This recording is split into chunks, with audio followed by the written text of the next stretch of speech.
The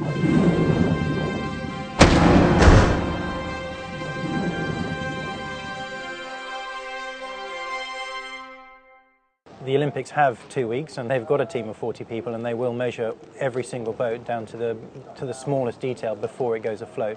So whilst we're putting, I suppose, an element of risk on the sailors, from the sailors' perspective of this event, where they can choose to break the rules if they want to, but they might get caught, at the Olympics you will get caught. Right, okay. And that team, who would that be made up of? The team is set by ISAF and LOCOG, so there's an international technical officer appointed by ISAF, who is normally the class chief measurer or a class representative.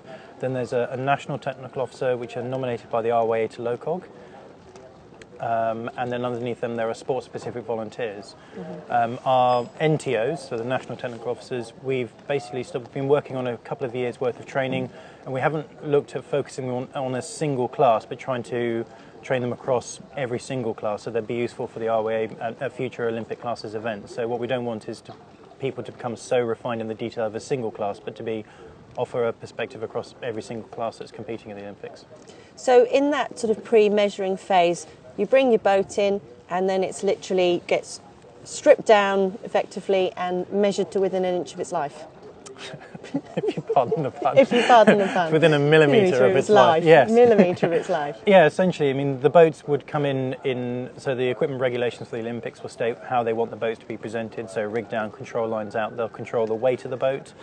They'll control, put templates on it, so steel templates that will sit, which control the outline of the hull shell.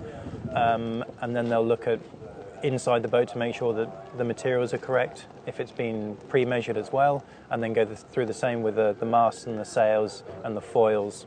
And that also depends on the type of class. So I mentioned earlier that there are technical classes like the 470, the fin and the star, which what we call measurement control classes. And then there are other classes called manufacturer control classes, where if it's controlled by the producer, such as Laser or Neil Pride, then it's deemed to be compliant as it is. And for the Laser and the RSX of the Olympics, that's all supplied equipment. So a representative would have gone to the factory from a sample of boards and boats, picked out a close sample in performance, and then they would be handed out to the competitors by ballot at the Olympics itself. So we've got all the pre-testing and measuring. Do they have the same sort of come with me at the end of a race? Do you spot check at the end of the Olympic race, or is it the whole fleet back in and measured back in every day? Again, it's random spot checks after each race, and it's hopefully you're aiming not to find anything, and hopefully you guarantee that the racing's fair before they start. But occasionally, as I said, people do make mistakes and people try to push the rules a little bit. So you occasionally do find something when it's post-race as well. So what are the implications of if someone has got something that's a bit longer, shorter, fatter, thinner? How does that help or give them an advantage? Because the sailors come in different sizes, shorter, fatter, thinner, longer as well. The advantages are getting the equipment to suit your body weight, your height, your sailing style as well. So the 470 is a very good example. On a windy day, what we'll find is the sails are being pushed out to the absolute maximum that they can be hoisted to get the sails flatter. Flatter is less power. If you're lighter, you will want less power because you have less righting moment.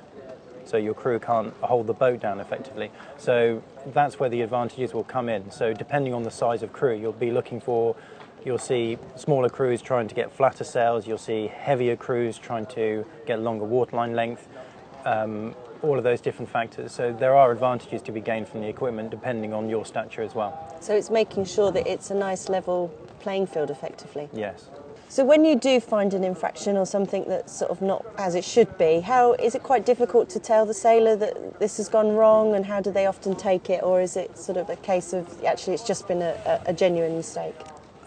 Very much so. I mean, unfortunately, when you find something wrong, and depending on the level of the event, so here we've got discretionary penalties, so it's slightly easier because you put the decision in the hands of the jury.